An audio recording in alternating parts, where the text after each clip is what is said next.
అవసరం లేదు కానీ అంత వార్ లాగా ఎందుకు క్రియేట్ అయింది? నేను మళ్ళీ చెప్తాను మీకు, మళ్ళీ గుర్తుపెట్టుకోండి. ఈ ప్రభుత్వం వచ్చిన తర్వాత 2 ఏళ్లలో ఇవాళ ఆశాభంగం కలిగిన రైతులు కానీ, ఆశాభంగం కలిగిన మహిళలు కానీ, 6 గ్యారెంటీల విషయంలో అట్రఫ్లాప్ అయిన ఈ ప్రభుత్వానికి బుద్ధి చెప్పాలనుకుంటున్న తెలంగాణ యువత కానీ ఇంతవరకు వేదిక దొరకలేదు. ఇది వేదికగా వారు భావిస్తున్నారు కాబట్టి అటు కాంగ్రెస్ పార్టీకి రిపోర్ట్స్ ఉన్నాయి. ఈ ఎన్నికల్లో దారుణ ప్రభావం తప్పదు అని అంచనా వచ్చిన తర్వాతనే అజారుద్దీన్ గారికి మంత్రి పదవి ఇవ్వడం కానీ, సినిమా కార్మికులను ప్రసన్నం చేసుకోవడానికి అదేదో సన్మానాలు చేయించుకుంటారు కొంతమంది. ఎట్లా అంటే మన శాలువాలు మనమే తెచ్చుకుని, మన దండలు మనమే తెచ్చుకుని, మన డప్పులు మనమే తెచ్చుకుని, కింద చప్పట్లు కొట్టే వాళ్ళని కూడా మనమే తెచ్చుకుని చేయించుకుంటారు బలవంతపు సన్మానం.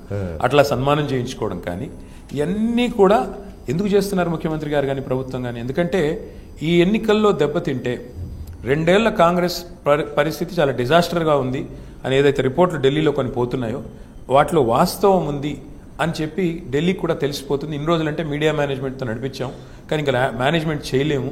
ఒకసారి ప్రజల మూడు బయటకు వచ్చిందంటే ఇంకా తప్పదు, ఒకవేళ ఉద్వాసన తప్పదేమో అన్న భయంతో ముఖ్యమంత్రి గారు సీటు గెలవడం వల్ల ఓడిపోవడం వల్ల కాంగ్రెస్కి కానీ, బీఆర్ఎస్కి కానీ, బీజేపీకి కానీ పెద్దగా ఇదో అంటే మీకైతే సిట్టింగ్ సీటే రైట్. కాకపోతే మళ్ళీ గెలిచి నిరూపించుకోవడం ద్వారా ప్రభుత్వ వ్యతిరేకత ఉందని చెప్పడానికి మీకు ఒక వెపన్ అవుతుంది. అసలు విషయం అది కాదు వెంకటకృష్ణ. మేము కొట్లాడుతుంది ఎన్నికల్లో ఇంత తీవ్రంగా శ్రమిస్తుంది ఒకే ఒక కారణం కోసం. అదేంటంటే ఒక సీటు గెలవడం వల్ల, మీరు అన్నది కరెక్టే, ఒక సీటు గెలవడం వల్ల మా సిట్టింగ్ సీట్ మాకు వస్తుంది.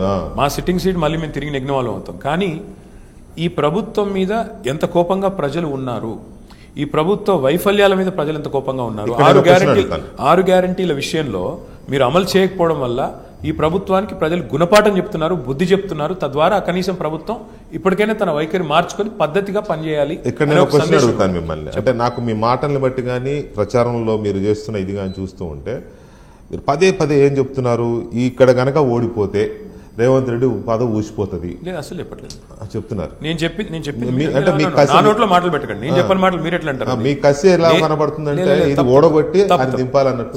రేవంత్ రెడ్డి ఉంటే పోతే, ఆయన ఉంటేనే నాకు లాభం.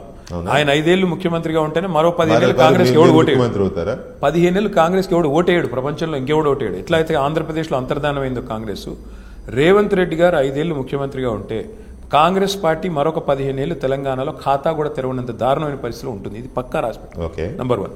నంబర్ 2, రేవంత్ రెడ్డి పదవి ఆయన అదృష్టవంతుడు. ఆయనకి జాక్ పాట్లో పేమెంట్ కోటాలో సీఎం పదవి వచ్చింది, సంతోషం, తెచ్చుకున్నాడు, ఓకే, నో ప్రాబ్లం. హ్యాపీగా నెల మూటలు పంపుతున్నాడు, పదవి కాపాడుకుంటున్నాడు, దానిలో కూడా మాకు ఇబ్బంది ఏం లేదు. ఆయనకు అవకాశం వచ్చింది, చేసుకుంటున్నాడు, నో ప్రాబ్లం. కానీ ప్రాబ్లం వల్ల ఏంటంటే ఢిల్లీకి పంపడానికి మూటలు ఉన్నాయి. ఎలక్షన్ల మీద ఎలక్షన్లు, హర్యానా, మహారాష్ట్ర, బీహార్, ప్రతి దానికి 100,000 కోట్లు ఢిల్లీకి పోతాయి. దానిలో రేవంత్ రెడ్డికి డబ్బులు ఉంటాయి.